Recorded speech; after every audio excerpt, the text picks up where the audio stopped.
Colombia 2050 Propuestas de País. Una serie de conversatorios con líderes nacionales de diversas corrientes de pensamiento presentes en las principales encuestas de intención de voto para la Presidencia de la República 2026. Bueno, nuestro invitado de hoy es David Luna. David es abogado, tiene una amplia experiencia en lo público. David ha sido edil, concejal de Bogotá, representante a la Cámara, viceministro de Relaciones Laborales, alto consejero para las regiones y la participación ciudadana, fue ministro de las TIC, senador de la República y autor de 3 libros. Bienvenido, David. Sebastián y Luz Karime, muchas gracias por esta invitación. A todos ustedes, muchas gracias por estar acá. Un honor y sobre todo me encanta esta iniciativa de Colombia 2050, propuestas para un país, porque yo pertenezco a una generación de pronto un poquito mayor que la de algunos de ustedes, pero muy menor de la que ha tenido el chance de tomar muchas decisiones donde yo creo que hay que construir colectivamente. Así que esto me parece muy interesante. Muchas gracias. Bueno, muchas gracias por aceptar la invitación y queremos empezar por conocerlo un poco más y conocer su historia de vida para entender cómo impacta su visión de país. Por eso, para iniciar, queremos preguntarle por alguna persona o algún evento de su vida que lo haya marcado profundamente. Bueno, yo soy David Luna, tengo 50 años ya, soy hijo único. Mis papás, David y María Eugenia, ambos son abogados y por supuesto eso influyó mucho en la toma de la decisión de lo que estudié. Estoy casado con Lauri, que es barranquillera, tengo 2 hijos, Julieta, que tiene 8 años, y Alejandro, que tiene 5, y a mí sí me impactó mucho en mi vida de colegio, digamos lo que mi colegio motivaba, además de tratar de aprender muchas materias, y era que las actividades que tuviesen que ver con distintas cosas pues eran tomadas muy en serio, no solamente el ejercicio de los deportes, allá había una cosa que se llamaba la banda de guerra, sigue habiendo, el periódico y algo que marcó mucho en mí que se llamaba la VAX, la Vanguardia de Acción Cristiana Social, que no era nada distinto que una organización que se dedicaba a que el entorno del colegio tuviese unas mejores condiciones y mejores posibilidades. Nosotros desde muy chiquitos nos enseñaban a catequizar o a tratar de transmitir conocimiento, y yo creo que eso influyó en lo que soy hoy. Yo era el pelado que llevaba el balón de fútbol para tratar de que hubiese partido, seguro el que llevaba más cosas en la lonchera para tratar de compartir, y influyó eso en el colegio, después en la universidad, en que me dedicara al servicio público desde el día 0, porque comencé mi vida pública en mi barrio, donde nací, como miembro de una junta de acción comunal o de una corporación de vecinos. No me he brincado ningún escalón de la democracia, he hecho la escalera uno a uno y creo que pues eso influye en que esté sentado hoy acá. David, usted estudió en Bogotá, nació en Bogotá, ha desarrollado su vida profesional en la capital y déjeme decirlo en estos términos, a un cachaco como usted lo conocen en las regiones. Ayer estuve durante toda la semana en Antioquia y allá no le dicen a los bogotanos cachacos sino los rolos. Los rolos. El cacha me dicen en el Caribe colombiano. Sí, yo comencé mi vida pública en esta ciudad a la cual le debo todo, la cual amo con profundo corazón, pero yo hace mucho tiempo comencé a conocer el país. Cuando fui viceministro de Trabajo, me tocó tal vez uno de los momentos más duros del Urabá colombiano, cuando había una gran diferencia entre los trabajadores del banano y quienes tenían el capital para que hubiera cultivo de banano. Pero después, cuando fui consejero presidencial para las regiones, tuve la fortuna de recorrer otros cientos de municipios y nunca olvidaré cuando llegué a Chengue, en un corregimiento un poco más arriba del Carmen de Bolívar, y me dijeron: hombre David, sabemos que usted aterrizó acá por la crisis que está viviendo el aguacate. pero a nosotros no nos interesa en este momento resolver el problema del aguacate, nos interesa resolver el problema de las comunicaciones, porque cuando la FARC realizó la masacre que realizó en ese municipio de Macayepo y los paramilitares realizaron la que realizaron en el municipio de Chengue, no teníamos señal para llamar a Infantería de Marina que estaba unos pocos kilómetros abajo en la zona urbana. Y después, como ministro de Tecnologías de la Información y las Comunicaciones, instalando tecnología en diferentes partes del país, llegué a un corregimiento que se llama Puerto Alegría en el Amazonas, donde se demoran 24 horas para llegar a Leticia en lancha. Y por esa razón muchas personas que nacían no podían registrar su nacimiento, o los que morían no podían registrar su fallecimiento o sus familiares. E instalamos infraestructura para que hubiese conexión a internet que le permitió a muchos pues tener facilidades de conectarse. Yo calculo que he recorrido por lo menos la mitad de los municipios del país, siendo cachaco, siendo rolo, poniéndome corbata, porque además creo que soy una vía en extinción, pero yo me siento muy feliz de utilizar este uniforme, porque siento que es el uniforme para trabajar, en el que poniéndome le brindo respeto a la institucionalidad, con quienes comparto, y pues bueno, esa cachaquería seguramente trato de traducirla en nada distinto que las oportunidades que me dieron mis papás, pues me gustaría que las tuvieran muchos otros. David, en Colombia 2050 queremos proponerle a todos los invitados e invitadas una mirada de futuro que vaya más allá de la coyuntura del gobierno actual y que pensemos con esa perspectiva, proyectándonos un poco a 2050, ¿cómo nos imaginamos el país y cómo cree que el país debiera ser reconocido en ese momento?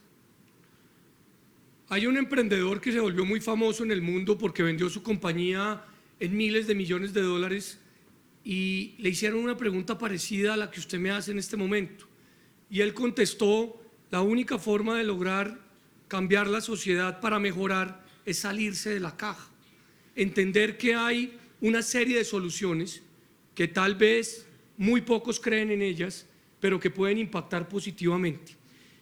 Colombia pues ha sido sistemático en plantear soluciones a sus problemas y casi que los problemas siguen siendo exactamente los mismos si los miramos hace 40 años. Yo vengo del mundo de la tecnología y yo sí creo que la tecnología es una herramienta que nos puede permitir dar un triple salto, no solamente a resolver los problemas, sino adicional a mirar distinto qué es lo que estamos haciendo y cómo lo estamos haciendo. Y yo creo que con tecnología usted va evidentemente a resolver algunas de las ecuaciones que hasta el momento no ha podido sacar adelante. Yo sé que más adelante vamos a hablar de empleo, pero la tecnología está desapareciendo o transformando 70 millones de empleos en el mundo. Y sobre eso no se dijo una sola palabra en la discusión de la reforma laboral. Con tecnología hay muchos países, como por ejemplo Uruguay, donde su ecosistema educativo pues comienza a tener unos resultados muy importantes en esa relación entre el profesor y el alumno y la herramienta de la pertinencia.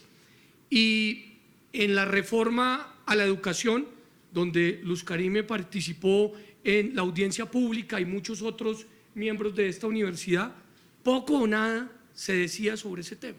Entonces yo sí creo que ese es un tema que no es de futuro, es un tema que es de presente, y entenderlo no simplemente como conectar o no simplemente como hablar de inteligencia artificial, de blockchain, de Internet de las cosas, pues tiene un significado grande. Yo acabo de publicar un libro con María Paula Forero, que entre otras es javeriana, politóloga y periodista de esta universidad, hablando de qué hay detrás de un algoritmo. Y un algoritmo tiene algo que a veces se olvida, y es que detrás de todo algoritmo hay un ser humano. Y ese ser humano, el que desarrolla el algoritmo, si no tiene una visión general, principios éticos, puede cometer equivocaciones a la hora de desarrollar el algoritmo, porque lo puede viciar generando distorsiones religiosas o distorsiones sexuales o distorsiones políticas.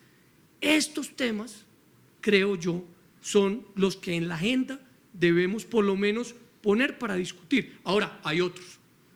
Yo que renuncié al Congreso hace poco y al partido hace poco y estoy recorriendo el país, yo sí creo que hay un problema muy complejo de orden público en estos momentos, que hay que enfrentar no solamente, por supuesto, con autoridad, sino con mucho conocimiento.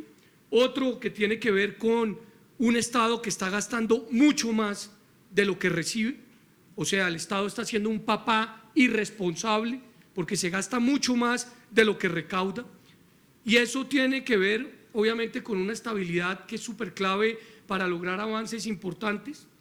Y otro que tiene que ver con la pregunta anterior.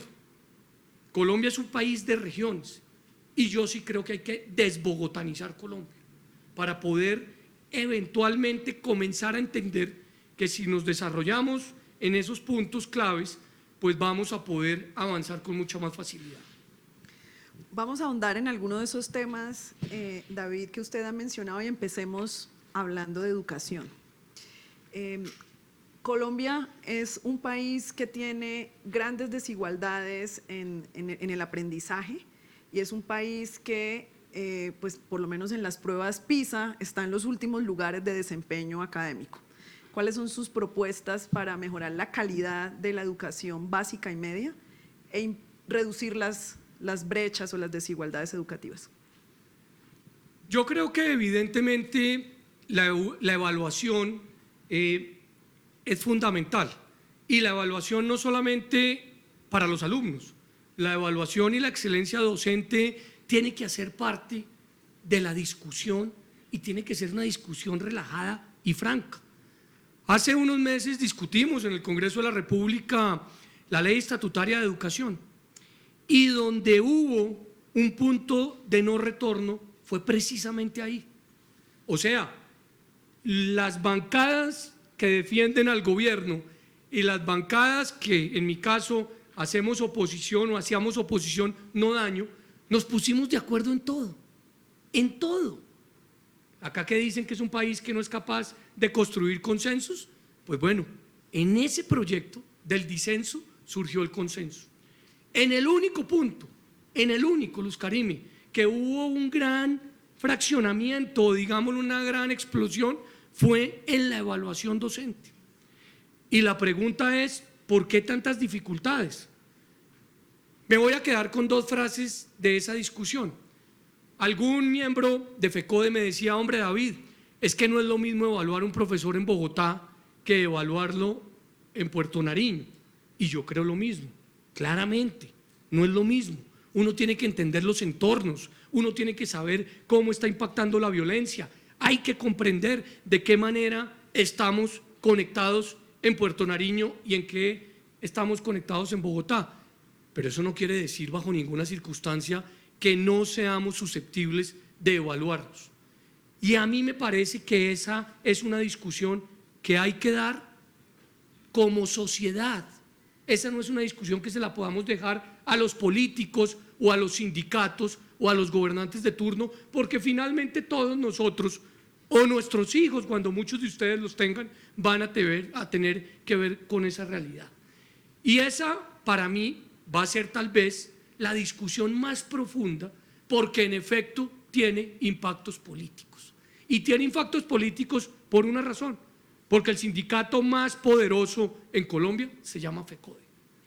Un sindicato que tiene todo para no solamente ser respetado, sino adicionalmente para poder conversar en el ejercicio de la discusión de política pública.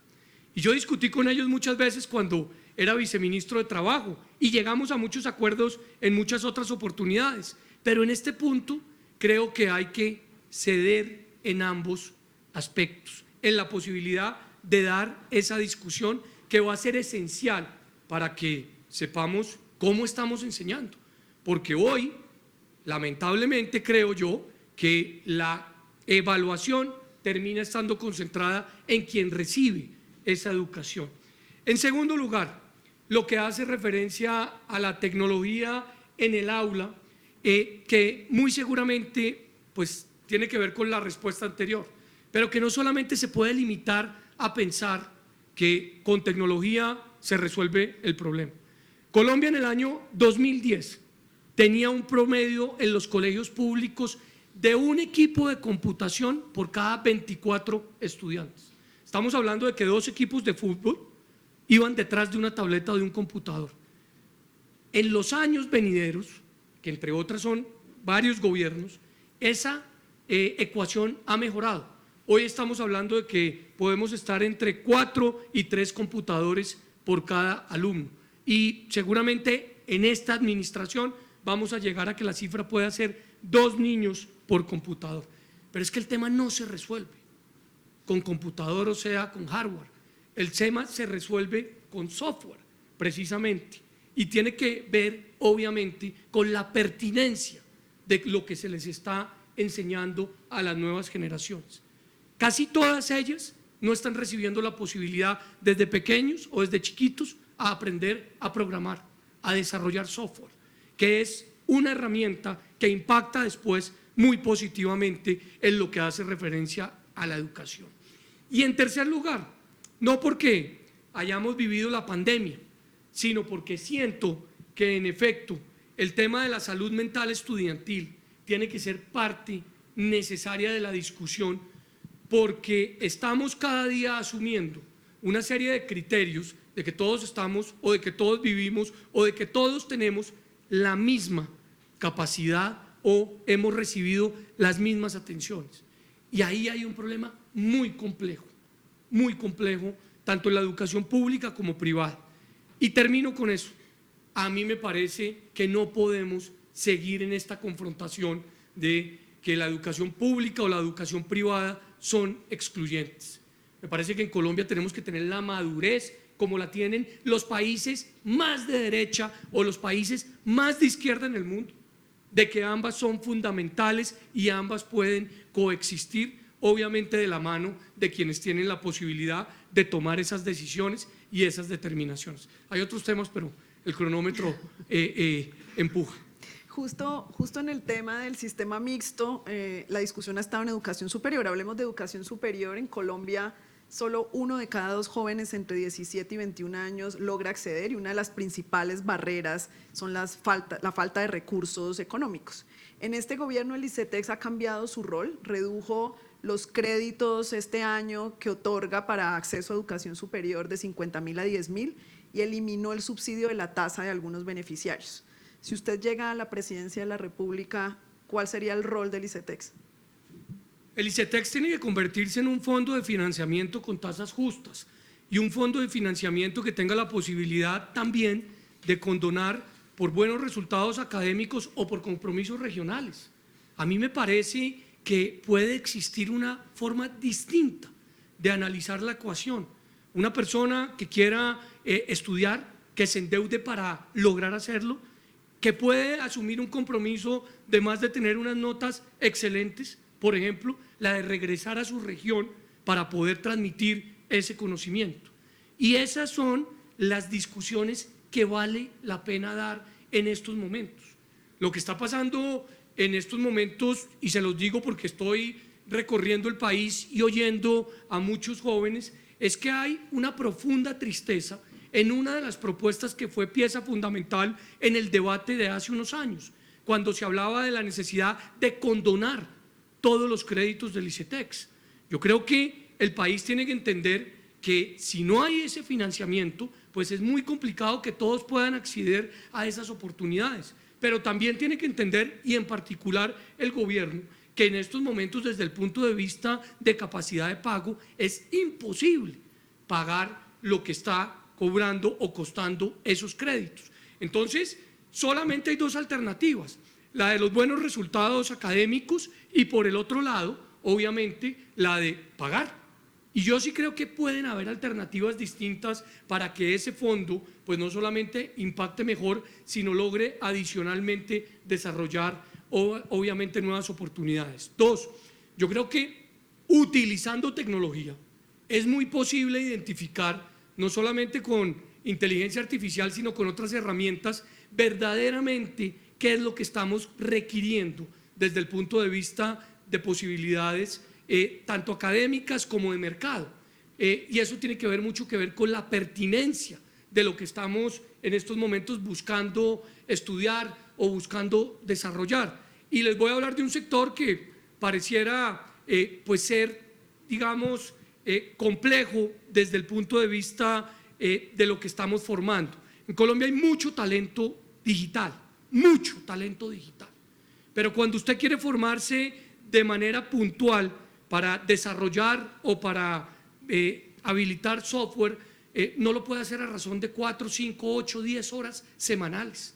Lo tiene que hacer en periodos mucho más exigentes y que seguramente serán más fuertes a la hora de terminar ese proceso. Yo creo que lo que está pasando en Floridablanca, en Santander, en unas oportunidades de formación exigente para lograr después que haya posibilidades de acceso a empleo bien remunerado, puede ser posible, y el ICETEX tendría en un fondo, no simplemente en una labor de préstamo, unas grandes posibilidades para lograrlo. Yo creo que esa herramienta no puede convertirse en un enemigo de una generación. El ICETEX hoy es visto como la persona o la institución que sí me puede llegar a prestar, pero muy seguramente yo no puedo llegar a pagar. Y en ese sentido creo que hay que entender lo que está pasando en el territorio, lo que está pasando en el terreno, para poder tomar unas determinaciones. Y a mí me parece que ese fondo, o mejor, esa institución sí podría convertirse en ese fondo si tuviese evidentemente unas claras convicciones, en el entendido que, más que bien, esa institución se alimenta de los impuestos de los colombianos. Y terminaría con esto. No solamente hay que ver de qué forma yo logro pagar mi matrícula, sino de qué manera yo logro subsistir para poder estudiar con todas las pilas puestas en un proceso de formación. Muchas veces dejamos por fuera de la ecuación mi capacidad o mi posibilidad o mi imposibilidad de alimentarme, de vivir cerca al centro de estudio, de tener la capacidad de transformarme, de transportarme si no vivo cerca a ese centro de estudio. Tiene necesariamente que entrar dentro de la ecuación esas herramientas. Muy bien, ahora pasemos de educación a salud, donde hay una gran controversia. El sistema le debe a los hospitales 20 billones, hay escándalos, discusiones alrededor, por ejemplo, del experimento de la fiduprevisora a propósito del sector de maestros que usted ya mencionaba. ¿Cuál es su postura frente a las propuestas de reforma que hay en torno al sistema de salud? Los problemas de la salud en Colombia no se resuelven con una ley. No se resuelven con una ley. Los problemas de la salud se resuelven, por supuesto, con plata, pero también con voluntad política, pero también con entender el territorio y con saber perfectamente qué es lo que estamos viviendo y qué es lo que estamos sufriendo. Entonces, usted lo acaba de decir, en efecto, hay una deuda de tal magnitud que ya habrá que repensar cómo dividir el problema en dos. La primera parte del problema es cómo paga usted esa deuda. Y esa deuda, sí o sí, necesitamos pensar en pagarla de una manera distinta a la del presupuesto nacional. Palabras más, palabras menos, con TES. ¿Qué significa eso? Con bonos. En el largo plazo, que muy seguramente para algunos de los prestadores no va a ser fácil. Pero adicional a eso, hay que hacerle a esa deuda un análisis minucioso de verdaderamente qué es lo que se debe pagar y qué es lo que significa sobrecostos en el sistema. Entonces, ahí habrá que tomar una determinación, porque lo que está pasando hoy, pues suena muy maluco decirlo de esta manera, en el caso personal lo advertimos de tiempo atrás, la crisis de los medicamentos con 30.000 procedimientos atrasados en el INVIMA, pero también la crisis de esa ausencia de pago, porque la UPC, que es la medida que cada colombiano o que responde a cada colombiano, pues tiene obviamente unas desactualizaciones muy grandes. Dicho eso, usted tiene que pensar en cómo resolver el problema, porque esa no es una discusión que se resuelve con ideología. Esa es una discusión que se resuelve con sensatez y entendiendo que usted lo que tiene es que ir hacia adelante. Lo primero que tiene que hacer es digitalizar la totalidad del sistema. Hoy la totalidad del sistema no está digitalizado. Y usted tiene como ciudadano, pero también como gobierno, pero también como prestador, llámese público o privado, entender que tiene que tener acceso todos a los mismos números y a la misma información, para que usted pueda acceder a medicamentos estando en Bogotá o estando en Chigorodó, pero también para que usted pueda acceder a citas estando en cualquier ciudad del país.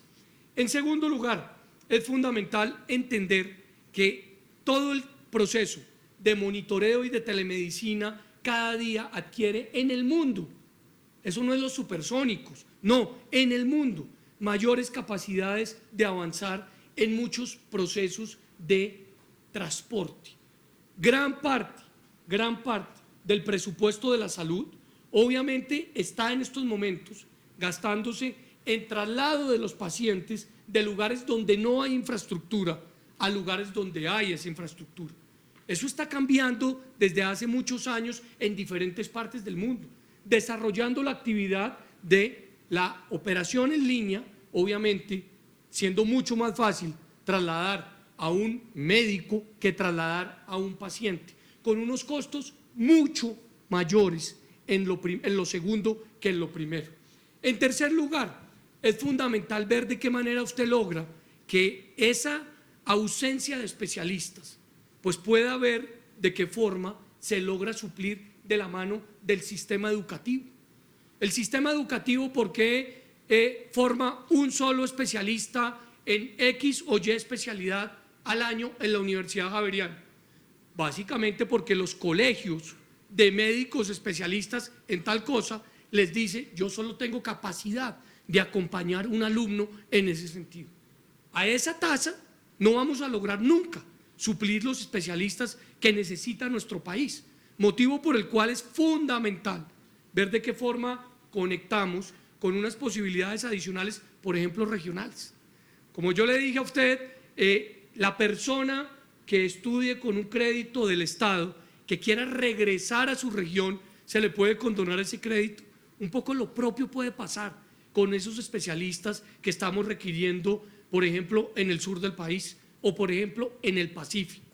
Y adicional a ello, pues es fundamental entender que sí es posible girarle directamente a hospitales y a instituciones prestadoras de salud, pero con unas auditorías muy fuertes que son las que seguramente van a evitar que se repitan estos escándalos. Seguramente un juez que recibe un caso de corrupción en el sistema de salud analiza de dónde es la persona que se robó la plata, a qué partido político pertenece, a qué región pertenece.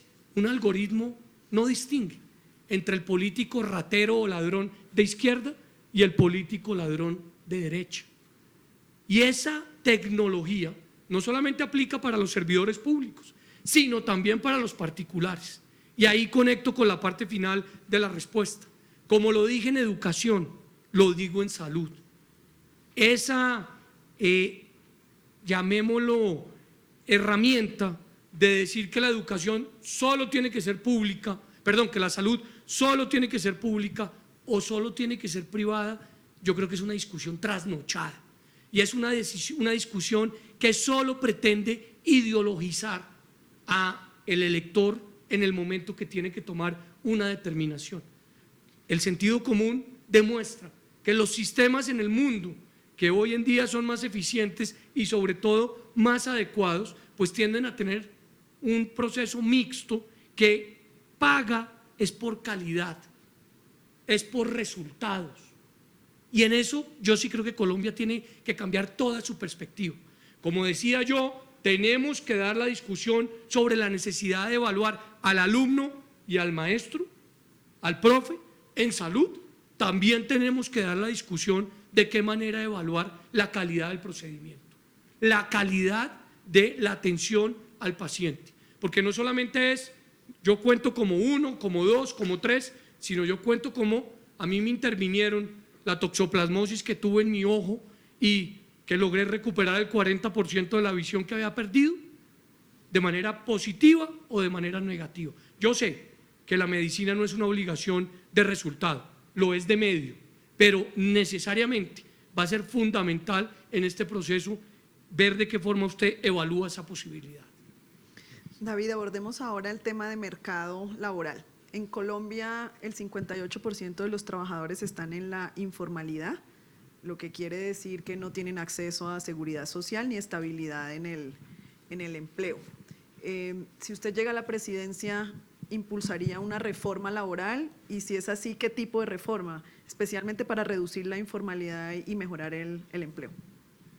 Luz Karime, te conté que yo vengo en algún momento de mi vida del Viceministerio de Trabajo, donde me sentaba permanentemente con los trabajadores, pero también con los empleadores, donde existe una mesa tripartita, entre otras, si no lo sabemos todos, para que le hagamos seguimiento, que se sienta permanentemente con asiento del gobierno, de los sindicatos y de los gremios. Es ahí donde se negocia el salario mínimo. Cuando yo tuve el honor de estar en esa silla o en ese potro sentado, hacía 6 años no había un acuerdo para la negociación del salario mínimo. Lo logramos con el entonces ministro Rafael Pardo. Pero más allá de eso, lo que yo quiero hoy mencionar es que acá tampoco podemos seguir en esa confrontación entre unos y otros, porque así no se va a resolver el problema. Estamos hablando de que más de 15 millones de colombianos están por fuera del sistema, o sea, están en ese proceso de informalidad, y que evidentemente está causando pues unas dificultades. Eso se va a resolver el día que tú tengas la capacidad de decirle a los representantes de los empleados: ¿usted quiere participar de las utilidades de las empresas? Claro que sí, pero siéntese en esta mesa directiva o en esta junta directiva y sea corresponsable, como sucede en otras latitudes en el mundo.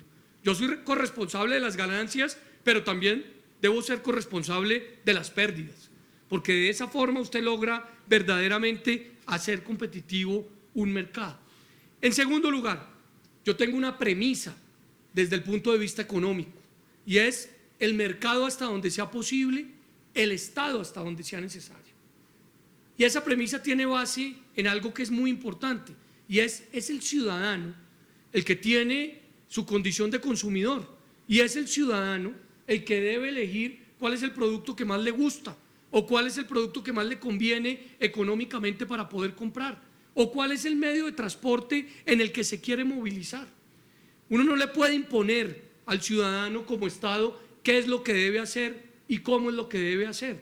Y en ese sentido me parece que va a ser fundamental ver de qué manera usted construye un diálogo tripartito distinto, donde haya participación de los trabajadores con representación sindical, de los empleados, de los empleadores con representación gremial, del Estado, pero donde haya obviamente una diferencia a la que hoy se está desarrollando. 2, el sistema de seguridad social en Colombia tiene una serie de limitantes que, si usted no las modifica, no va a poder resolver los problemas. Y una de ellas es, por ejemplo, las grandes dificultades que hay para un ciudadano que quiere cotizar 1 o 2 horas al día, o 3 horas a la semana, o 5 horas al mes. ¿Es que a mí el Estado me puede obligar a trabajar de una forma o de otra? Seguramente, si hacemos la pregunta en este salón de cuántos quieren ser empleados yendo 6 o 7 horas a la oficina con 1 hora de almuerzo, pues algunos dirán, como lo digo yo o lo dije yo en su momento, yo quiero, pero otros dirán, no quiero. Y a mí el Estado me tiene que obligar a que yo tenga que llegar a tal hora, estar tanto tiempo sentado y salir a tal hora. Yo creo que no. Yo creo que el Estado no me puede obligar a eso. El Estado me tiene que dar las garantías y las condiciones, que si yo por la mañana quiero conectarme y desarrollar un programa de software 2 horas, pueda cotizar sobre esas 2 horas. Y que si por la tarde quiero conectarme o desarrollar una pintura y pueda cotizar sobre esa hora que gasté, lo pueda hacer. O sea, no podemos seguir siendo tan rígidos en ese sistema que hoy lo que está dejando por fuera es a muchas personas en ese proceso de posibilidad. En tercer lugar, yo sí creo que es muy importante ver de qué forma adicionalmente usted repiensa, en efecto, los aportes que el sistema está generando para diferentes acciones. El sistema de compensación familiar, por supuesto, el sistema pensional, por supuesto, y el sistema de salud. Y en ese sentido es esencial saber qué es lo que está pensando quien quiere aportar. ¿Por qué todos tenemos que aportar exactamente el mismo porcentaje? Si muchos, por ejemplo, ganamos menos y otros ganamos más, ¿no debería haber un equilibrio en esa posibilidad que se tiene desde el punto de vista estructural? Yo creo que sí. Entonces, vuelvo al principio. Si usted no se sale de la caja en estas conversaciones, no va a lograr resolver muchos de los problemas que se tienen, y a mí por eso me parece que es esencial analizar el tema de manera distinta. Yo quiero volver a uno de los temas que usted mencionó hace un rato, habló de desbogotanizar el desarrollo del país, fue consejero para las regiones, habló de este tema y estamos en un momento en el que está pendiente el desarrollo de una ley de competencias donde se distribuye efectivamente cuáles son las responsabilidades de los diferentes niveles de gobierno en el país. ¿Cómo se imaginan los municipios, los departamentos del futuro de Colombia? ¿Con qué tipo de competencias nuevas? Voy a dividirle esa pregunta en dos respuestas.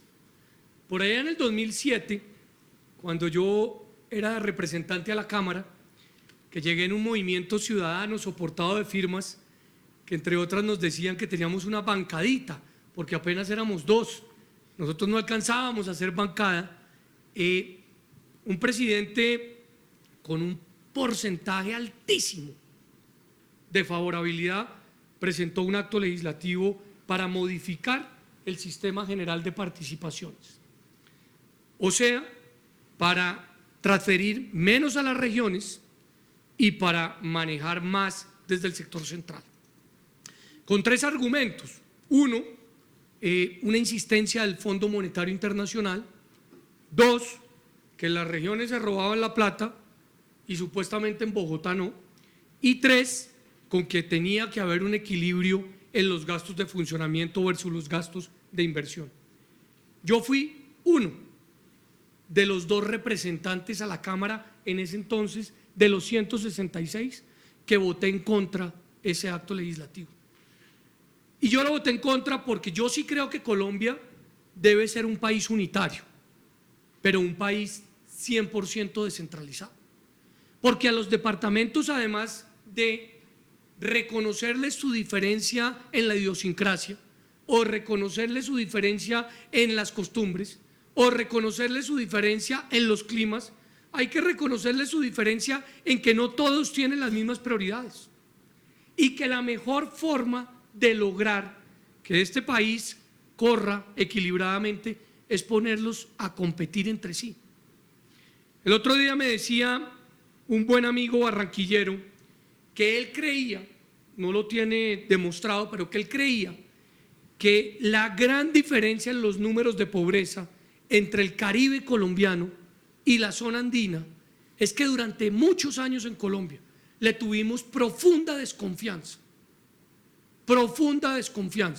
a los líderes del Caribe colombiano, o en su defecto a los ciudadanos del Caribe colombiano, y que no girábamos oportunamente los recursos que requería el Caribe colombiano.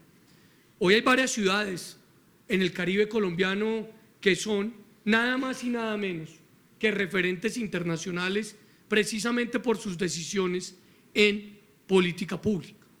¿Por qué le menciono este ejemplo? Porque yo sí creo que hay que entender que las decisiones no se pueden seguir tomando única y exclusivamente en la capital. A mí me parece un despropósito, como lo tuve que vivir cuando estuve sentado en la silla de ministro, que los alcaldes de todo el país tuvieran que venir a Bogotá 1 o 2 días para pedalear los proyectos que deberían ser autorizados desde la capital. Ese proceso de descentralización es fundamental. Yo no estoy hablando de federalismo. Seguramente muchos creen que federalismo es la fórmula. Yo creo que es la descentralización. 2, la distribución de competencias. Le voy a poner 3 casos, y no de un gobierno, de todos los gobiernos de aquí para atrás hace 30 años. El DPS, que antes se llamaba Prosperidad Social, hace placahuellas. El gobernador hace placahuellas. El alcalde hace placahuellas. Estoy hablando del municipio más cercano, por ejemplo, a la ciudad de Bogotá, en el departamento de Cundinamarca. Ahí claramente hay pues una absurda distribución de competencias, entre otras porque eso permite, o mejor, eso no permite que el ciudadano, que es un veedor, sepa cuál de esas 3 entidades está invirtiendo de manera correcta en las vías rurales de mi municipio. O sea, no se permite que haya una veeduría y un control. Pero le voy a poner otro ejemplo, la conectividad escolar. El Ministerio de Educación invierte unos recursos, la gobernación invierte otros recursos, el municipio invierte otros recursos, y no sabemos por qué razón finalmente X, Y o Z colegio queda desconectado en determinado momento. Entonces, claro que sí, acá hay una duplicidad de competencias que fundamentalmente le interesa mantenerla a un solo grupo de la sociedad colombiana, y es el que representa a los corruptos, porque entre menos control haya, más fácil es robarse esa plata. Entonces, si usted le mete a eso un tilín de tecnología, no tiene que ser muy desarrollada, y sabe perfectamente qué competencia le tiene cada cual, logra 2 cosas: la veeduría, pero lo más importante, poner a competir a los departamentos entre sí, obviamente con los mismos recursos y con las mismas herramientas.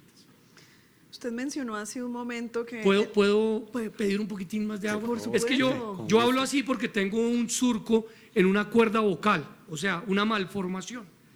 Y a mí me la montan en el radio y en un poco de emisoras porque yo que hablo así, como gomelo, etcétera. Y de pronto sí, pero eso es producto de un surco. Entonces me canso mucho y por eso me toca tomar tanta agua y si me regalan un poquito. Por supuesto, ya van a traer En el camino. agua.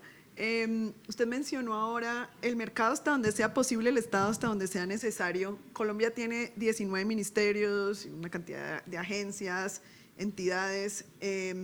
¿Usted cree que el Estado es muy grande? ¿Usted cree que usted fusionaría ministerios, crearía nuevos? ¿Qué haría con el Ministerio, por ejemplo, de la Igualdad y la Equidad? Luz Karime, lo primero que quiero contarte, y en la mejor buena vibra, es que yo soy David Luna. Yo no me quiero parecer al señor Milei, ni quiero utilizar la motosierra para acabar con el Estado.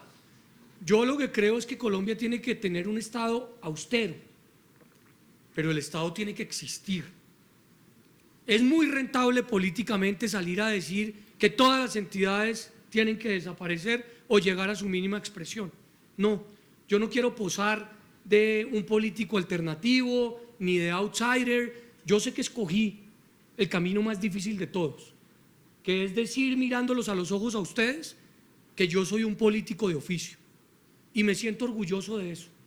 De mis 50 años, llevar 27 en el servicio público sin un solo escándalo de corrupción o sin una sola investigación o sanción, y ustedes lo pueden mirar en internet.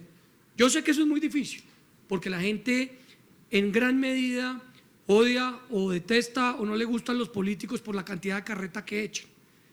Es muy fácil decir vamos a acabar con la mitad de las entidades del Estado. No, yo lo que creo es que evidentemente hay que evitar que muchas de ellas continúen existiendo, precisamente por la duplicidad de funciones. Y muchas otras tienen que adelgazarse, achiquitarse en su máxima expresión, pero otras tienen que seguir permaneciendo. Tú me preguntas particularmente por el Ministerio de la Igualdad. Hombre, ese es un nombre muy rentable, muy sexy, muy chévere, claro que sí, pero el Ministerio de la Igualdad tiene duplicidad de funciones en casi 30 entidades que prestan servicio en el Estado. Hay algunos que están diciendo hay que acabar con la Unidad Nacional de Protección. Claro que hay que reducirla a su mínima expresión, pero es que hoy ¿quién está protegiendo a los líderes sociales que se dijeron se iban a proteger con mayor fortaleza? Entonces el tema, vuelvo y le digo, es cómo lo está haciendo el Estado. Y para tomar decisiones en el Estado hay que conocer el Estado por dentro. Y yo sí me precio de conocer el Estado porque he trabajado en él 27 años y creo saber cómo hay que hacer ajustes. Si mañana Dios no lo quiere, a mí en un partido de fútbol se me rompe la rodilla, yo no buscaría al mejor odontólogo del país para que me la opere, buscaría a un buen ortopedista. Y yo creo que para hacerle evidentemente una cirugía al Estado hay que comenzar creando un Estado austero, un Estado que no responda a la amiguitis o a la contratitis. 2, nos estamos gastando más de lo que tenemos y nos estamos gastando más de lo que tenemos en grandes proporciones. Es que el presupuesto de la nación pasó de 300 a 500 billones de pesos, pese a que el Congreso negó el monto. Pero peor aún, estamos recibiendo mucho menos de lo que proyectamos recibir. Entonces, si no tomamos unas determinaciones en ese sentido, pues vamos a quebrarnos. Y eso no es una posición alarmista, ni una posición de izquierda o de derecha, es una posición de sentido común. Si a usted le dan 20 pesos para gastar durante la semana y se gasta 40, pues esos otros 20 se los estoy debiendo a alguien. Y en estos momentos la deuda que tiene nuestro país está superando los mínimos permitidos. Por eso es que se rompe la regla fiscal. Muchas gracias. Por eso es que se rompe la regla fiscal. Entonces, yo sí creo que para enfrentar este problema hay que entender que la austeridad es fundamental y que evidentemente el desarrollo de cómo vamos a enfrentar esos retos del Estado van a ser claves. Pero yo insisto, esto no se resuelve con motosierra. Eso es muy importante tenerlo en cuenta porque es muy rentable políticamente ese titular o esa imagen o decir que yo quiero imitar a tal persona. No. Yo acá tengo personalidad propia. Yo no soy propiedad de ningún político ni de ningún empresario. Yo sí trabajé con Enrique Peñalosa y trabajé con Rafael Pardo, como les conté hace un rato, y trabajé con Juan Manuel Santos y trabajé con Germán Vargas y voté en alguna oportunidad por el presidente Uribe, pero ellos son ellos. Yo soy David Luna, yo respondo por mi vida pública y por mis propuestas. Esa tesis de que en Colombia uno es propiedad de alguien porque en algún momento hizo política con alguien o trabajó como empleado de alguien, pues no. Yo sí se los quiero decir con mucha firmeza, porque me parece a mí que uno lo mínimo que tiene que exigir en la vida personal y en la vida profesional es respeto.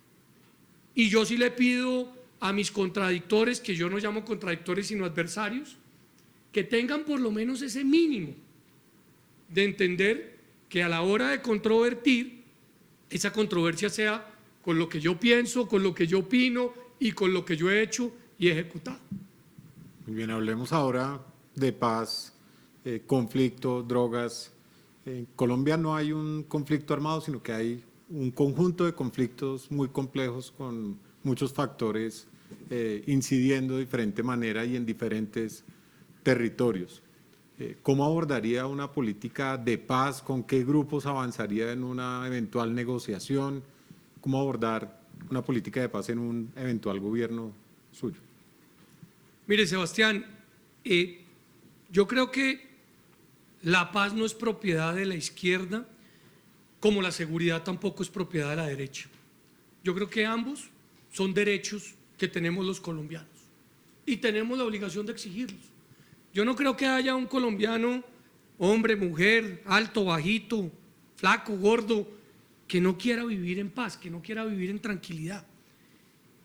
Entonces yo voy a arrancar por decir algo que seguramente en estos momentos de encrispación debe ser poco rentable. Yo no le voy a apostar bajo ninguna circunstancia a tratar de transmitir que acá lo que necesitamos es resolver la vía o la dificultad que tenemos por una u otra vía. Acá hay que meterle a esto mucha inteligencia y sobre todo mucho conocimiento. ¿Por qué razón en estos momentos todos los municipios del departamento de Arauca están bajo el mando del ELN? Porque claramente hay un corredor que permite en ese departamento no solamente mover el negocio del narcotráfico, sino adicionalmente permitir con la hermana República de Venezuela delinquir y salir del territorio para esconderse. ¿Por qué razón? Más del 80% de los municipios del departamento del Cauca tienen presencia en estos momentos de grupos como el ELN, como el Clan del Golfo, como las disidencias de las FARC y algunos dicen que como el Cartel de Sinaloa, porque se ha convertido evidentemente en una ruta de un negocio que está generando grandes beneficios económicos. Y así puede usted explicar todo lo que está pasando en norte de Santander, pero en Chocó, pero en Nariño, asociando esa guerra delincuencial a un fenómeno económico que se está desarrollando. Ojo con esto, que no solamente es el narcotráfico, tiene mucho que ver con la minería ilegal, tiene mucho que ver con la tala indiscriminada de árboles, tiene mucho que ver en algunos casos con los negocios agroindustriales y en otros casos, obviamente, con la criminalidad organizada. Entonces, lo primero que quiero decirle es que el país sí tiene que recuperar la autoridad y sí tiene que recuperar el control territorial, sí tiene que desamarrarle las manos y los pies a la fuerza pública y a la policía, porque finalmente son esas instituciones las que claramente defienden a la sociedad civil. Ayer en una emisora de radio a mí me preguntaban a propósito de un proyecto de ley: David, ¿usted tiene un arma? Y yo le decía, no, no tengo, no sé manejarla. En mi casa hay 2 niños, no quisiera que hubiera un arma en mi casa. Yo creo que las armas deben estar en manos de las instituciones que manejan el monopolio de las armas. Pero son esas instituciones las que están llamadas, por supuesto, a proteger a la sociedad civil. Y hoy en día, producto de los ceses al fuego declarados en diciembre de 2023, esas instituciones no están pudiendo actuar. Mientras que otras organizaciones como las criminales cada día ganan más territorio. ¿Por qué le digo esto? Porque claramente entonces si uno dice estoy en desacuerdo con los ceses al fuego declarados en diciembre de 2023 con todas las organizaciones delincuenciales del país, a usted lo tildan en una red social o en un canal de información de X o Y partido como un enemigo de la paz. No. Es que la paz tiene mucho que ver con proteger a la sociedad civil, con las instituciones que tienen el monopolio de esas armas. Y claro que usted se puede sentar a dialogar con las personas que tienen interés en dejar las armas. Y por eso a mí me parece que es muy importante saber exactamente cuál es el norte, o mejor, cuál es el puerto al que quiere llegar un marinero que está en una tormenta, pero que sabe manejar el barco. Y yo sí siento que acá hay 3 cosas muy importantes que enfrentar en el próximo gobierno. El primero de ellos, que hay que recuperar el territorio y hay que recuperarlo con presencia de la fuerza pública. Claro que sí, respetando los derechos humanos, pero haciendo el ejercicio del control territorial. Lo segundo es que las personas que cometen delitos en Colombia tienen que tener absolutamente claro que cuando cometen un delito tiene una consecuencia el desarrollo de ese delito y no puede haber bajo ninguna circunstancia posibilidades para unos de una manera y para otros de otra manera. Y el caso que ha sido muy reconocido sobre la influencer que en su momento acabó con la infraestructura de Bogotá, que hoy está por decisión de unos jueces de la República pagando una condena en el Buen Pastor, pues es muy importante tenerla presente porque hace poco otras personas que hicieron o actuaron de la misma manera dicen no poder ser judicializadas porque tenían un fondo distinto o un objeto distinto en la vandalización del espacio público. Eso es muy importante que quede claro. Toda acción ilegal tiene una consecuencia. Y si queremos permitir que los semáforos se puedan romper o que las estaciones de Transmilenio se puedan romper, o que las alcantarillas se las pueda robar, o que los árboles los podamos tumbar porque me está obstaculizando la vista de este edificio, pues cambiemos el Código Penal. Pero no vengamos a manipularlos con discursos simplemente ideologizados. Usted puede, y ojo con esto, conciliar la construcción de la ley. Usted lo que no puede conciliar es la aplicación de la ley. Son dos cosas totalmente distintas. Y en ese sentido, a los señores que están desarrollando esta actividad en los grupos al margen de la ley, pues hay que decirles con claridad cómo está sucediendo la situación. Y en tercer lugar, el ELN no es un grupo guerrillero que busca obtener el poder con las armas. Es un grupo narcotraficante que está dedicado de manera exclusiva al negocio del narcotráfico. Y por esa razón el ELN merece un tratamiento distinto, que me parece a mí no es diferente al del Clan del Golfo o al de las disidencias. En esto no hay punto medio. Y es muy importante que eso quede claro, porque yo sé que asumo todos los riesgos desde el punto de vista electoral, pero yo no soy de esas personas que pretende hablar de acuerdo al escenario. Esto lo dije ayer en Antioquia, como lo dije hace unos días en el Magdalena, como lo dije en el Valle del Cauca y como lo he dicho en todos los departamentos que he visitado. Vuelvo, insisto, son derechos que tenemos la posibilidad como ciudadanos de exigir, el de la paz y el de la seguridad. David, el tema de narcotráfico y drogas, como usted lo menciona, está altamente relacionado con la violencia en Colombia. ¿Cuál sería su política frente a las drogas? ¿Las legalizaría? Yo voté como miembro de la Comisión Primera del Senado de la República la regularización del cannabis. Es más, fui el único miembro de mi partido que lo hizo, aplicando una herramienta que permite la Constitución que se llama la objeción de conciencia. Por una simple razón, porque yo creo que esa es la mejor fórmula de luchar contra el negocio del microtráfico. Usted está viendo en estos momentos que todos los barrios que tienen colegios están siendo inundados por esas bandas delincuenciales que se encargan del negocio del microtráfico.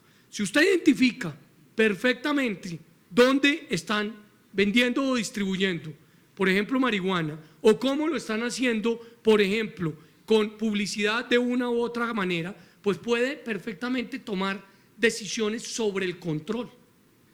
Ese es un tema que, obviamente, desde el punto de vista personal para muchos, es imposible de discutir, pero tenemos que entenderlo sobre el daño que está haciendo en estos momentos. Tema totalmente diferente es el negocio de la hoja de coca o de la coca. Y les voy a decir por qué razón yo no estoy de acuerdo con el planteamiento presidencial sobre que el Estado con recursos públicos le compre al campesinado colombiano la hoja de coca. Porque claramente el mafioso armado lo que termina haciendo es amenazando al campesino para que produzca la hoja de coca, para que se la entregue y para que ese mafioso regularice su negocio de venta de hoja de coca con el Estado.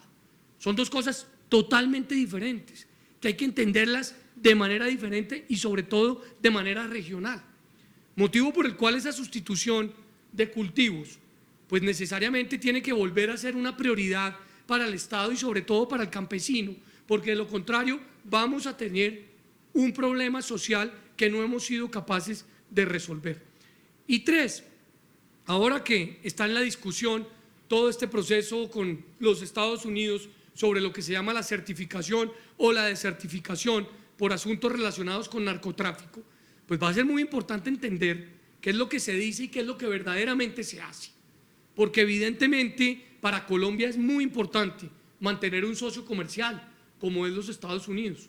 Y en ese sentido, pues tenemos que saber como sociedad a qué nos queremos comprometer y a qué no. Y yo sí siento que esos anuncios que suenan en algunos momentos muy rentables, pues terminan siendo simplemente sofismas porque no terminan aplicándose en el proceso.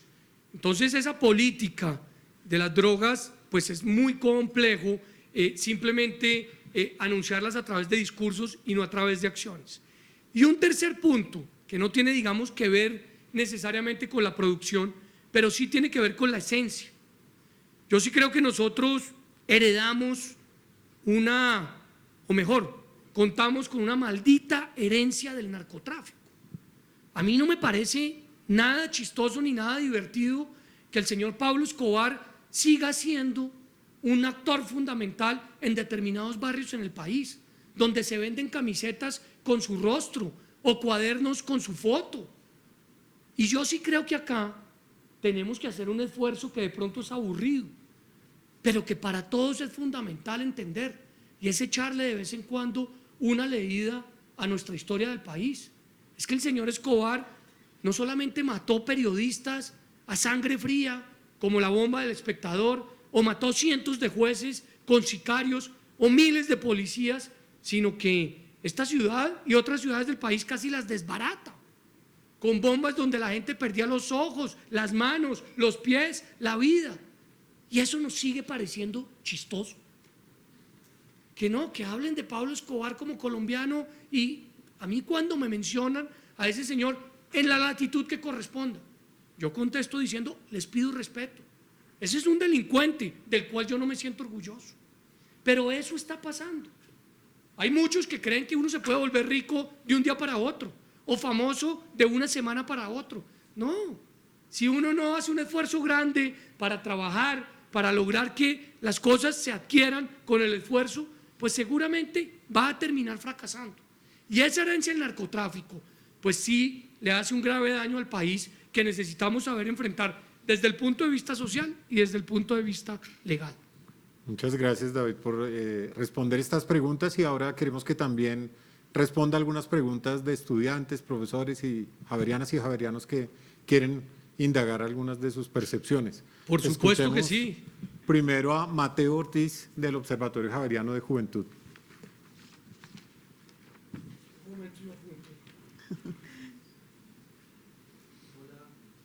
Prende el micrófono. Y si quieres, quítalo para que no te mejor. Hola, muy buenas tardes. Muchísimas gracias por acompañarnos el día de hoy. Yo quisiera tomar dos elementos que tú mencionabas al principio de tu intervención, y era, tú haces parte de una generación que no es muy mayor, tampoco muy joven, y por el otro lado estabas hablando acerca de la necesidad de avanzar hacia una política de colaboración. Este año se están eligiendo nuevamente los consejos de juventud, y a pesar de que esta instancia no se ha desarrollado completamente como se establece en la Ley Estatutaria de Ciudadanía Juvenil, tenemos que sumarle también la percepción de las y los jóvenes, que en el 65% consideran que los políticos no les tienen en cuenta. ¿Cómo tú considerarías que podemos ofrecerles una garantía integral del derecho a la participación a estas instancias como los consejos y las plataformas de juventud? Gracias. Voy contestando, ¿cierto? Gracias, Mateo. Dos cosas. En efecto, yo pertenezco a una generación que, digamos, no tiene todas esas heridas de la generación superior a la mía, políticamente hablando, de esos líderes que durante tanto tiempo tuvieron fricciones entre sí y que hoy literalmente no se pueden hablar o no se pueden ver.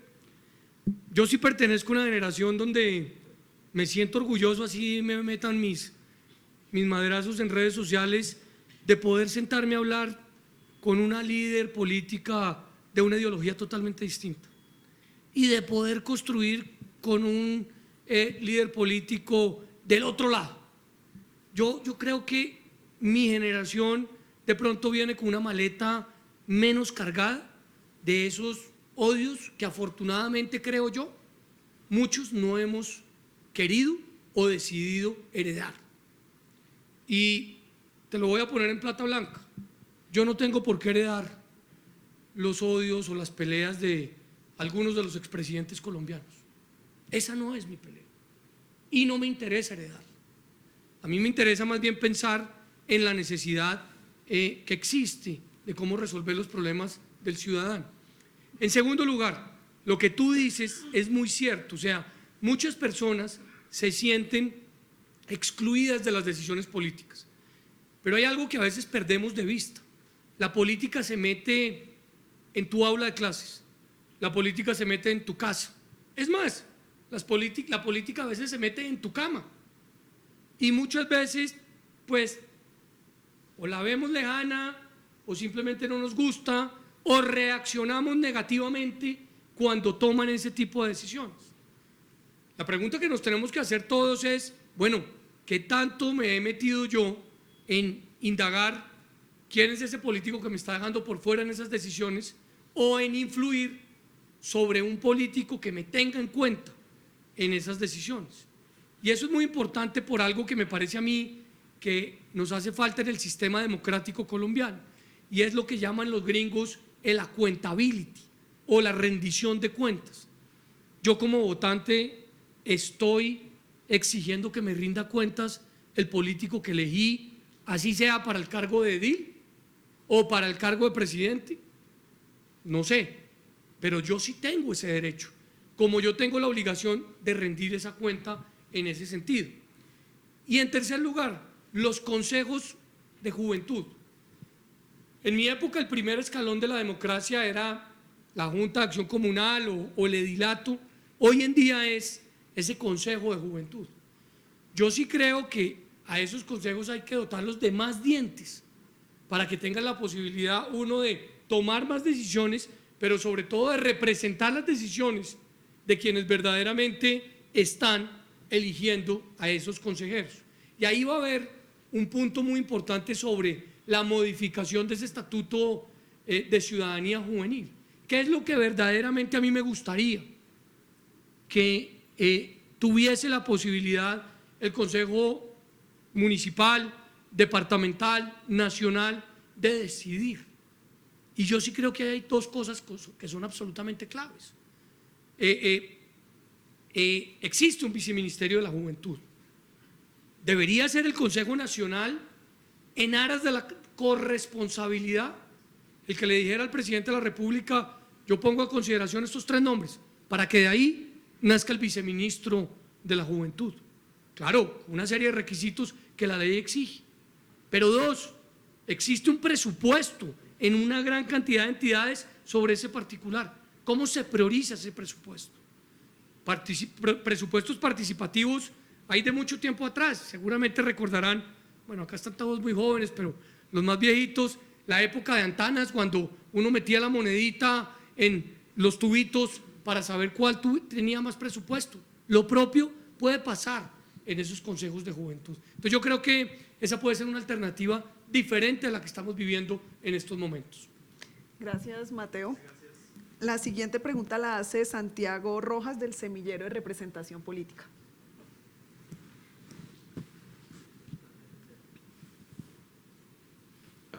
Bueno, muchas gracias por la invitación. Gracias a los decanos y a David. La pregunta que nos surge al Semillero de Representación Política es principalmente que, como comentaste, te desligaste tanto del Congreso como de tu partido político. La pregunta que nos surge es, dado que hoy en día existe una crisis de representación en los partidos políticos, pero estos siguen siendo el vehículo para la participación dentro de un sistema electoral, mi pregunta es, y la pregunta que nos hacemos el Semillero es, ¿cómo garantizar una representación que fortalece la participación ciudadana, tú como precandidato que busca lanzarse con firmas? Gracias, Santiago. Muy clave esa pregunta, porque creo que vale la pena hacer un tilín de pedagogía ahí. La Constitución de nuestro país siempre ha garantizado que la ciudadanía tenga el chance de participar en política o en un partido político o a través del mecanismo de recolección de firmas. Y yo creo que la Constitución hasta el momento no ha sido modificada, es porque se siente en el constituyente primario y por supuesto en el que lo representa en el Congreso, que siempre debe existir la posibilidad de que en determinado momento no haya otro chance distinto a participar sino con firmas. Yo tomé la determinación de renunciar al Congreso por dos razones. La primera, y siendo absolutamente francos con ustedes, porque no quería inhabilitarme. Pero la segunda y la más importante, porque no me parece ético hacer campaña presidencial con sueldo de congresista. ni con los beneficios que tiene el Congreso de la República. Me parecía lo más normal salir, decir gracias, hasta acá llegué, entregar todas esas herramientas y salir a trabajar en este proceso. Porque además yo estoy visitando los departamentos los días lunes, martes, miércoles y jueves, y eso pues se me cruzaba con las sesiones a las cuales nunca dejé de faltar, y comenzar a faltar me parecía una falta por lo menos moral, tal vez no jurídica, pero moral. Y dos, yo también renuncio al partido por dos razones que me parecen que son importantes. La primera, porque hay muchas personas que les parece que lo que yo represento puede ser, digamos, cercano a su filosofía de vida, pero no tenían ninguna identidad con el partido en el que yo había militado. Y la Constitución pues dice que usted lo puede hacer de esa manera. Pero dos, porque a mí sí me parece que los partidos todos deben tener mecanismos internos para definir cuáles son las decisiones que se quieren tomar. Y en ese sentido, pues al no existir esos mecanismos, acá tenía yo una oportunidad, como la Constitución lo permite, de salir a buscar pues un segundo paso. Porque mientras que muchas personas se van a inscribir con su partido, pues a mí me toca un trabajo adicional de salir a la calle a buscar que la ciudadanía sea quien permita que yo pueda participar o no en un proceso electoral. Bueno, muchas gracias a Santiago. Ahora invitamos a Isabela Araujo del Semillero de Feminismo y Política Internacional, Semillas y Brujas. Isabela.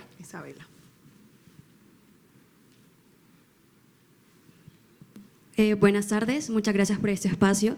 En 2022 usted realizó una entrevista en la cual manifestó, y cito, que no se puede meter el Código Penal en el cuerpo de las mujeres. Esto fue en relación con la despenalización del aborto aquí en Colombia. Entonces queríamos preguntarle si podría profundizar un poco sobre cómo esta postura se puede ver reflejada en sus propuestas políticas actuales con respecto a los derechos reproductivos de las mujeres aquí en Colombia. En efecto, Isabela, en efecto, esa entrevista la di cuando se discutía un nuevo proyecto en el Congreso de la República que pretendía revertir la sentencia de la Corte Constitucional. Y yo he dicho, no de ahora, de mucho tiempo atrás, que me parece que Colombia asumió una posición clara y contundente respecto a cuáles son las causales en las cuales se pueda interrumpir un embarazo. Y lo he manifestado en repetidas ocasiones. Yo respeto la sentencia, creo que es la que debe aplicarse y es con la que yo estoy de acuerdo. Por la razón que te expresé, o por la razón que expresé en esa entrevista. El Código Penal no puede bajo ninguna circunstancia meterse en el cuerpo de una mujer, y hay una sentencia de la Corte Constitucional que señala esas tres causales. La primera, cuando hay un acceso carnal violento; la segunda, cuando hay una malformación del feto; y la tercera, cuando hay un peligro de muerte de la madre. Esas son las consideraciones que yo sigo creyendo, sigo pensando que son las que debe pues el Estado, o llamémoslo la institucionalidad, respetar en cuanto a lo que señala la Corte. Gracias, Isabela. Juliana Suárez, del Instituto de Derechos Humanos y Construcción de Paz, Alfredo Vázquez Carrizosa, hace la siguiente pregunta.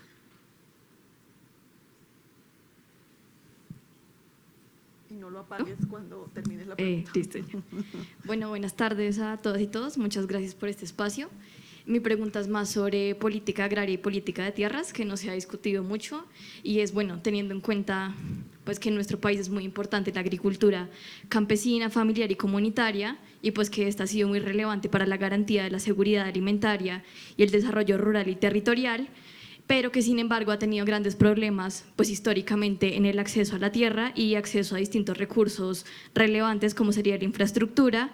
¿Cómo plantearía usted en su gobierno digamos, conciliar o equilibrar esta postura tradicional que la política agraria ha tenido hacia favorecer el modelo de agroexportación versus el cuidado y el fortalecimiento de una agricultura campesina, étnica y familiar? Gracias. Bueno, Juliana, gracias a ti por la pregunta. Permíteme dividir la respuesta en dos. Lo primero es que yo sí creo que era importante para el país avanzar en la jurisdicción agraria. Por esa razón yo acompañé el proyecto de reforma constitucional, el proyecto de ley estatutaria y hice referencia al proyecto de ley ordinaria. Ya te voy a mencionar por qué. ¿Por qué menciono eso? Porque algunas personas dicen que cuando se ejerce oposición simplemente se ejerce para ponerle un palo en la rueda a todo lo que el gobierno de turno está haciendo. No, yo creo que yo tuve la madurez suficiente en el Congreso para levantar la mano y decir, con lo que estoy de acuerdo lo acompaño y con lo que estoy en desacuerdo obviamente lo voto negativo. Y en lo que hace referencia a la jurisdicción agraria lo hice porque me parecía que tenía todo el sentido de ver cómo, pues no solamente la restitución de la tierra, sino adicionalmente la distribución de la misma es cada día más equitativo.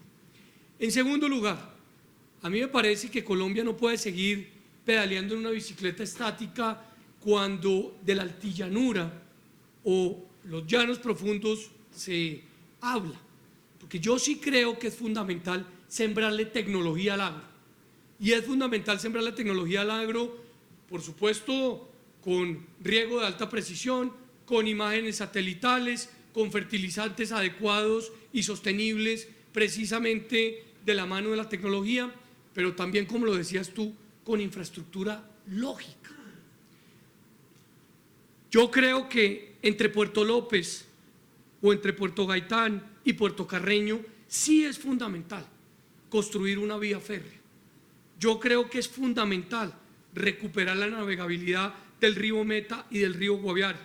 Yo creo que es esencial invertirle por lo menos a 3.000 kilómetros de vías terciarias y secundarias en el departamento del Bichada, del Casanare y del Meta para lograr que esa agricultura evidentemente pueda competir con la del Brasil, que tomaron la determinación de crear una zona de ese país y desarrollarlo con manera obviamente altamente tecnificada, pero de la mano de nuestros propios campesinos también. Claro, usted necesita altas inversiones en eso y hoy en día lo sé, la reglamentación sobre la tenencia de la tierra es una de las imposibilidades para avanzar en esos sectores, pero hay que pensar de qué manera se puede tener tenencias en número de hectáreas altas para tecnificar, pero sin excluir bajo ninguna circunstancia a quienes han podido desarrollar esa tierra en muchas oportunidades. Entonces a mí sí me parece que Colombia tiene en la agroindustria o en la agricultura pues una capacidad que hemos perdido de vista durante muchos años. Uno, porque nos da pánico sembrar tecnología en el agro, y dos, porque no hemos avanzado en ese debate sobre la propiedad. Y ese debate sobre la propiedad hay que darlo, y hay que darlo para saber cómo logra usted conciliar cuando usted necesita grandes extensiones de tierra para invertir en tecnología sin excluir a quienes por la violencia en unos momentos o en otros momentos por razones económicas han venido siendo excluidos de ese proceso. Y por último, nada de esto va a ser posible, nada de esto va a ser posible si no somos capaces de cambiar la forma de adquirir o en su defecto de importar fertilizantes. Y eso va a ser una apuesta que necesariamente nuestro país tiene que darse con decisión, que es tener la capacidad de poderlos producir directamente. Esa balanza económica del país en gran medida sigue estando desactualizada o desequilibrada, particularmente en el maíz y en la soya, porque no tenemos la capacidad de sembrar como debemos sembrar. Y estamos echando mano de unas importaciones que claramente está aumentando los costos de la canasta familiar de manera injustificada para mi gusto. Entonces yo sí creo que esos tres temas, el jurídico, el tecnológico y de infraestructura, y por supuesto el de la tierra, hacen parte de la ecuación que tenemos que enfrentar. Listo, gracias. Juliana, muchas gracias. Queremos ahora escuchar la pregunta de Juan Carlos Guerrero, estudiante de doble programa de Derecho y Relaciones Internacionales. ¿Qué tal? Muy buenas tardes, doctor David Luna. Como colega tenemos esa muletilla del doctor. Buenas tardes a todos los estudiantes también. Mi nombre es Juan Carlos Guerrero Castellanos, soy abogado y estoy en mi último semestre de Relaciones Internacionales. Muy importante, la política y las instituciones en nuestro país son algo que nos motivan a todos, nos llenan de ilusión, pero pues este foro veo que se llama Colombia 2050, propuestas de país, y muy importante llevar no solo el discurso a todos los rincones del país, sino pues también, digamos, llevar propuestas fehacientes. Yo vengo a traer un tema un poquito espinoso porque no se ha tratado acá, la dicotomía del desarrollo sostenible, y mi pregunta es la siguiente. Precandidato David Luna, frente al reto de acelerar la transición energética en Colombia sin desestabilizar sectores clave como el minero, el sector minero sigue siendo fundamental para el desarrollo territorial. En 2023 se recaudaron más de 9,19 billones en regalías, superando en un 50% lo recaudado en 2022, y considerando los compromisos de las contribuciones determinadas a nivel nacional. Según las más actualizadas, el país se comprometió a reducir sus emisiones de gases de efecto invernadero en un 51% para el 2030. ¿Cuáles serían 3 acciones concretas que usted se compromete con los estudiantes javerianos y pues con los estudiantes de todos los territorios a implementar en su primer año de gobierno para garantizar que el país avance en la descarbonización de su economía sin que esto signifique sacrificar el desarrollo territorial ni los ingresos de las comunidades que dependen de estos sectores? Muchas gracias. Gracias, doctor Juan Carlos, porque como los abogados tenemos la muletilla. Hombre, muy importante la palabra que usted utilizó. Muy importante la palabra dicotomía, porque acá vuelve y juega. Acá resulta que si usted no está con esto, está en contra de esto. Y me parece que nos estamos equivocando precisamente por el análisis de contexto que usted mencionó. Colombia es un país que en gran medida tiene pues unas muy importantes potencialidades en sus recursos naturales. Lo que hay que saber es cómo explotarlos. Entonces yo arranco con uno de los compromisos. Dice Bill Gates, pues nada más y nada menos que Bill Gates, que no habrá transición energética si no hay transmisión. Entonces sí, muy importante y muy valioso la creación de las ideas de energía solar en La Guajira, o de energía eólica, o de energía producida por agua. Pero si no terminamos las líneas que transmiten la energía, nada vamos a hacer. La línea de colectora que está tratando de terminar hace mucho tiempo la empresa de energía de Bogotá, no ha sido posible que llegue a su final, básicamente porque después de 200 consultas previas, cada día que se va a tratar de terminar, aparece la solicitud de una consulta previa adicional. Yo vengo del sector del trabajo, les conté que había sido viceministro de Trabajo, creo profundamente en las órdenes de la Organización Internacional del Trabajo, pero acá tenemos que ser serios. Si se hacen consultas previas con resultados para beneficios de la comunidad, esos resultados de las consultas previas se tienen que respetar, y se tienen que respetar para que se pueda llevar a feliz término, en este caso, proyectos de infraestructura como los de la transmisión.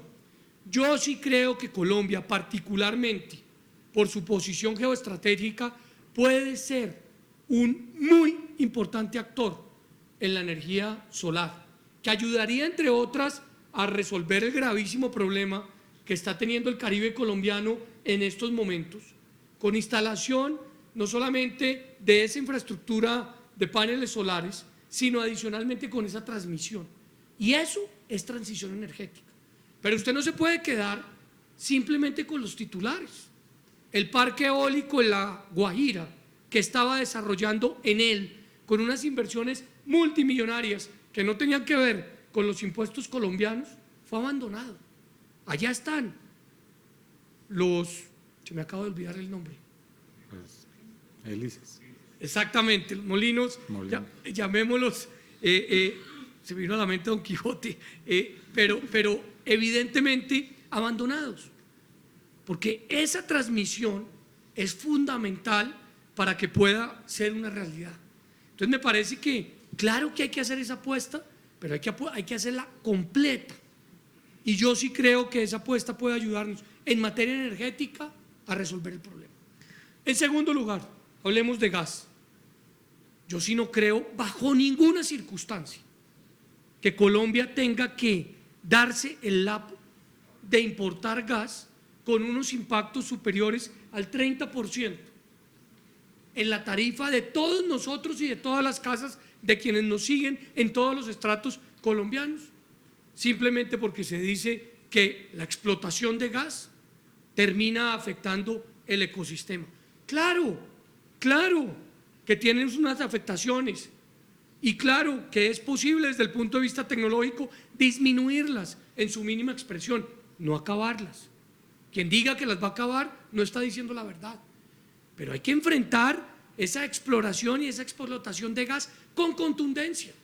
Colombia durante 40 años fue autosuficiente en la producción de ese gas y dejó de serlo simplemente porque se pensó más en el titular que verdaderamente en el impacto.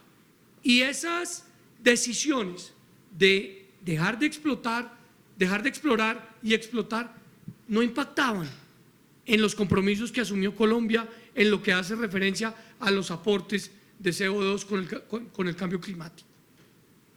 Y en tercer lugar, evidentemente lo que hace referencia a petróleo y lo que seguramente hace referencia a otros minerales y particularmente al carbón. Sabemos perfectamente los impactos de carbón y habrá que hacer unos esfuerzos mucho más grandes para disminuir ese impacto ambiental, pero es que hay otros. Es que nosotros podemos llegar a ser potencia en cobre para estarle compitiendo a Chile en estos momentos. Pero lo primero que tenemos que poder hacer es ver de qué manera avanzar en ese sentido. Entonces yo sí creo que es muy posible desarrollar esas actividades para ver de qué manera podemos tener avances en el sector. Pero déjeme, me voy un minutico más allá de su pregunta. La infraestructura. Hacer infraestructura es una respuesta solo para, entre comillas, los ricos de un país, o hacer infraestructura es contraproducente per se para el ecosistema.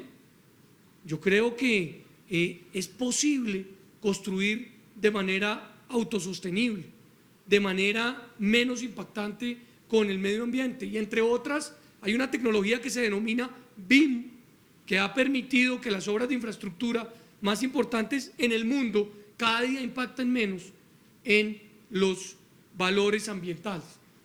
Colombia no puede dejar bajo ninguna circunstancia de seguir avanzando en infraestructura por una batalla ideológica.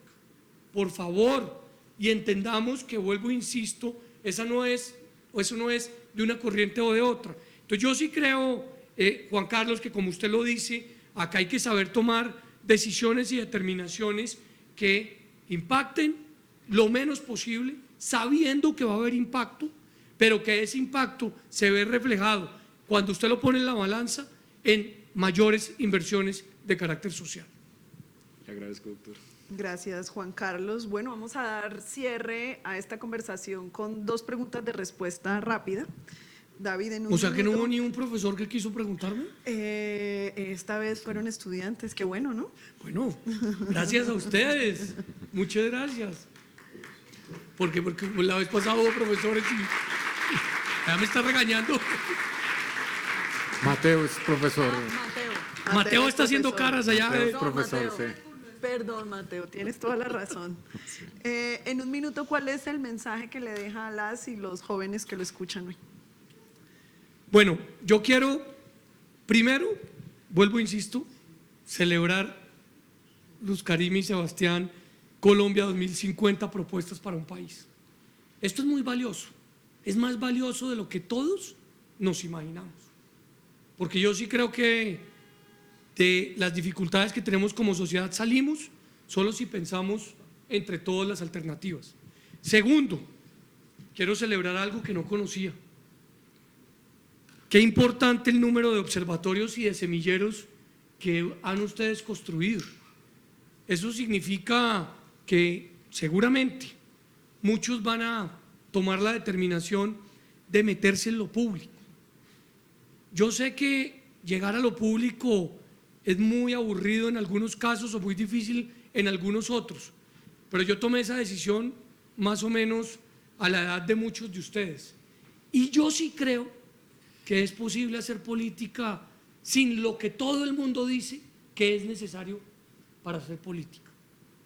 Yo no creo que uno necesite de grandes estructuras políticas, partidistas o de grandes recursos económicos para hacer la política.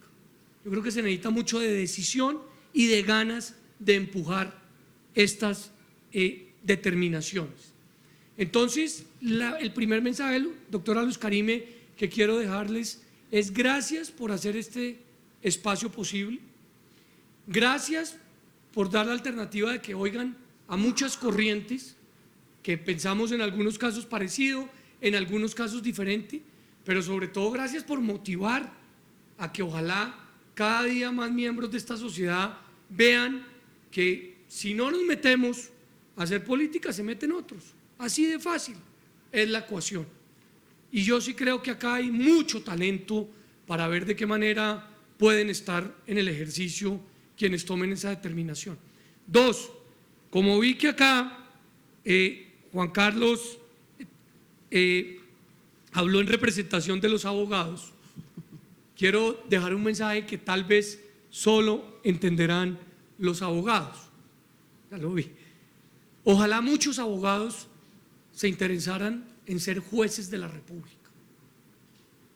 Colombia necesita que la justicia en este país cada día sea más importante.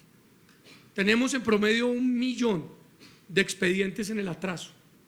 Eso se resuelve, claro, con tecnología, con inteligencia artificial, en muchas ocasiones, pero también con talento. Y necesitamos que muchas personas que quieren sumar ese talento vean a la justicia como una posibilidad. Y en tercer lugar, me parece que pues vamos a correr una carrera larga hasta el 26, pero es una carrera que seguramente nos va a permitir aprender oyendo mucho de lo que estamos tratando de proponer.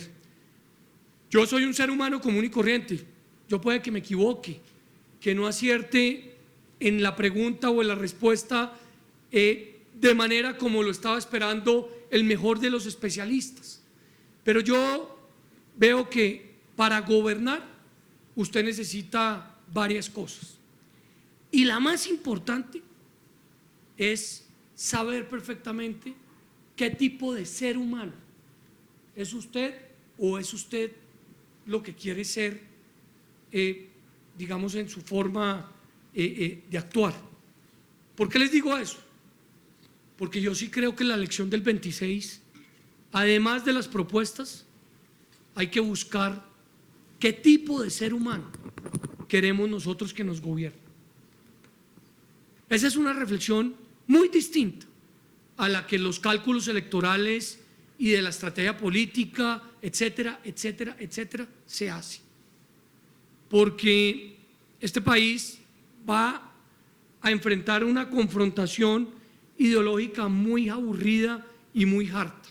Y para lograrla resolver necesitamos tranquilidad, necesitamos mesura, necesitamos conocimiento y necesitamos además capacidad, no solamente para que a quien va a gobernar permanentemente sea objeto de mucha investigación, opinión, sanción. O sea, uno no puede tenerle temor a quienes están en el periodismo o en la academia o en los observatorios, permanentemente estén indagando sobre las acciones, sino adicionalmente sobre los resultados que va a tener producto de los compromisos. Entonces yo sí les dejo esa reflexión final. Acá va a ser muy importante el tipo de ser humano, hombre o mujer, o el que quiera participar, que vayamos a elegir, porque seguramente eso va a ser definitivo a la hora de saber y de poder tomar decisiones y determinaciones. Precisamente en esa dimensión humana, para terminar, quisiera que nos cuente un poco algo de usted en términos de los gustos que tiene. Es un político profesional, ya lo dijo, pero ¿qué otras cosas le gusta hacer a David Luna? Pues que ahí sí voy a generar mucha distancia con muchos y no era la idea. Pues yo de chiquito, como creo que todos, y lo digo además con mucho orgullo y con mucho mensaje, yo de chiquito quise ser futbolista, policía, bombero, profesor, y yo creo que esas 4 ideas que tuve de chiquito, después las entendí de grande de lo que significan en la sociedad. Yo creo que el profesor de lejos es la persona más importante de una sociedad, y cada día no solo tenemos que rodearlo más, sino adicionalmente exigirle más en el buen sentido. Pero mire usted el interés de un niño de querer ser policía, porque finalmente, además de representar la autoridad, representa la vida en tranquilidad. Yo no creo que la policía pueda volver a ser instrumentalizada en el debate político. Quienes cometen irregularidades en la institución de la policía o de la fuerza pública tienen que responder por esas irregularidades. Pero no podemos seguir diciendo y seguir utilizando ese debate político de todos quienes pertenecen a X o a Y institución, lo hacen para causar daño. Esos son mensajes muy profundos para mi gusto, porque sé que tenemos todos en la retina el ejercicio de lo que algunos denominaron el estallido social en el 22. De eso tenemos que hablar, sin temor. Pero mire también ese interés de ser futbolista. Yo sí soy de los que cree que hay que pensar en unas formas distintas en el ejercicio de construir una nueva economía en nuestro país. La gastronomía, por ejemplo. Hay una guía que se llama Atlas, que en el mundo es tal vez una de las más importantes, que clasifica los platos típicos en el mundo. Y hace pocos meses metió en el top 10 3 platos colombianos. Y eso generó más que un orgullo, como un chiste. Uy, ¿cómo así que en el mundo están estos 3 platos típicos? ¿Cómo así que eso es lo que referencian de Colombia y no referencian esto otro? Pues entendamos una cosa, esa es una nueva forma de economía. Hay gente que viaja a los países simplemente a buscar un plato que es referenciado por esa guía. El talento, el baile, el canto. Acá hay una serie de actividades de esa economía que cada día están generando un impacto muy importante. Entonces yo sí quise, y no lo pude ser futbolista, porque en esa época seguramente la sociedad era como no tan bien visto. Yo sí creo que uno tiene que hacer un esfuerzo muy berraco para tratar de hacer lo que verdaderamente el corazón pues le guía y lo motiva. Y en ese sentido, pues esa David Luna común y corriente, de lo que más orgulloso se siente, así suene a retórica, es de ser papá, porque mi vida sí cambió del todo cuando fui papá. A mí no me daba miedo subirme a un avión. Es más, en esa vida de servidor público me subía en cuanto avioneta había para llegar rápido al territorio donde me tocaba ir a cumplir mi labor. Hoy en día me da miedo subirme a un avión grande, mediano o chiquito, porque tengo dos responsabilidades, además, pues por supuesto, de mi señora, en el buen sentido de la palabra, como familia, que son mis hijos. Eso lo ve uno mucho después de vivir, y yo creo que eso pues tiene un significado desde el punto de vista del servicio público que tal vez algunos tengan el chance de identificar y otros no, pero para mí sí hace toda la diferencia.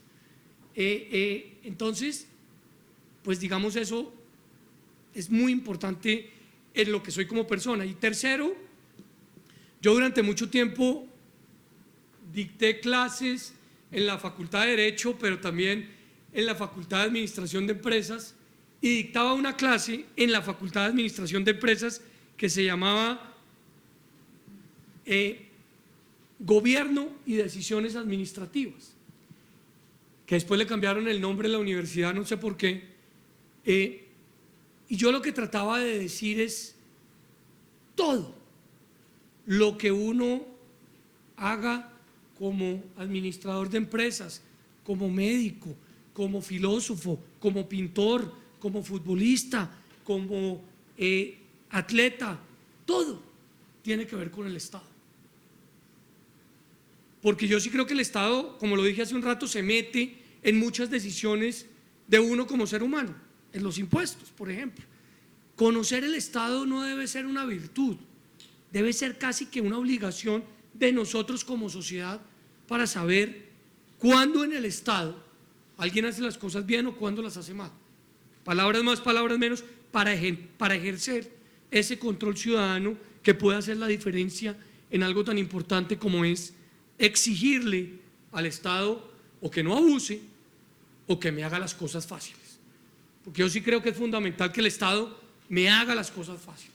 Uno no puede seguir permitiendo que una persona de la familia gaste 1, 2, 3, 4, 5 horas esperando un medicamento o esperando que sea atendido en una urgencia. Y eso tiene mucho que ver con la capacidad de uno como ciudadano de exigir. Las redes sociales han ayudado mucho a exigir, pero hay mucho más por hacer para lograr que la vida del ciudadano cada día sea más fácil en ese ejercicio estatal. Muchas gracias a ustedes por su participación en Colombia 2050 Propuestas de País. Gracias, David, por venir a La Javeriana y compartir con nosotros su visión de país. Muchas gracias a ustedes.